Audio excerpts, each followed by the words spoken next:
Hello, this is Groblice to the southeast of Wrocław.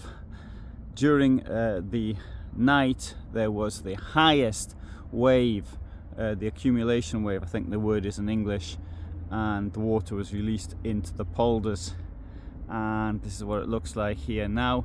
This is approximately 2 kilometers from the river Odra, and you can see over there that is the dyke.